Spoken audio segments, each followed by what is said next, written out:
અમદાવાદમાં ઘન કચરાના નિકાલ માટે નવા નિયમો અમલમાં લાવવામાં આવશે। સુપ્રીમ કોર્ટની ગાઈડલાઈન અનુસાર અમલ કરવામાં આવશે।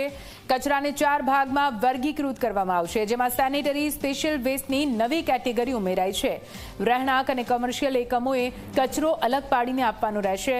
18 મહિના સુધી નાગરિકોને અપીલ કરીને તાલીમ આપવામાં આવશે।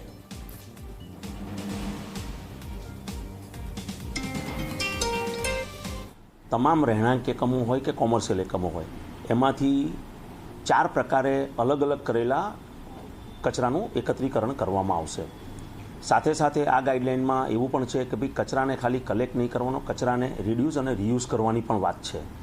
ઉપરાંત દરેક જે મોટી સોસાયટીઓ હશે કે જેનો 100 કિલો કરતાં વધારે કચરો જનરેટ કરતા હશે, અથવા તો 20,000 સ્ક્વેર મીટર કરતાં વધુ એનો એરિયા હશે, અથવા તો 40,000 લીટર કરતાં વધારે એનું પર ડેનું વોટર કન્ઝમ્પશન હશે, આ તમામને બલ્ક વેસ્ટ જનરેટરની ડેફિનેશનમાં આવરી લેવામાં આવેલા છે।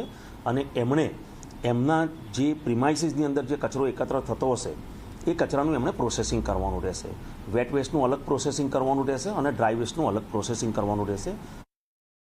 એકઠા થતા વિવિધ પ્રકારના ઘન કચરાનો નિકાલ સરકાર જે તે વહીવટી તંત્ર માટે માથાનો દુખાવો બનેલો છે।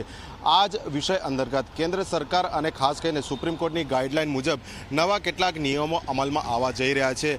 અમદાવાદ શહેરને લાગે વળગે છે ત્યાં સુધી વાત કરીએ તો જે પ્રમાણે અમદાવાદ મ્યુનિસિપલ કોર્પોરેશન પાસે ખૂબ જ મોટું એવું આખું વ્યવસ્થિત તંત્ર જે છે કે જે કચરાને એકત્રીકરણથી લઈને તેના નિકાલ સુધીની કામગીરી છે તે કરે છે, પરંતુ નવા નિયમ મુજબ હવેથી જુદી જુદી 4 કેટેગરીમાં કચરાને વર્ગીકૃત કરીને મ્યુનિસિપલ કોર્પોરેશનને આપવામાં આવનાર છે।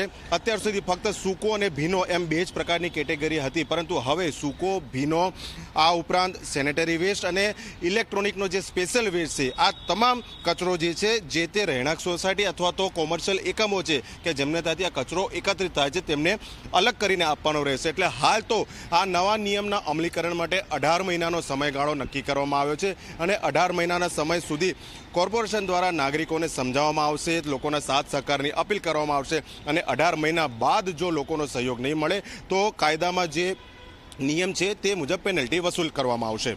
કેમેરા પર્સન અમિત મકવાણા સાથે અર્પણ કાયદાવાલા, ઝી મીડિયા।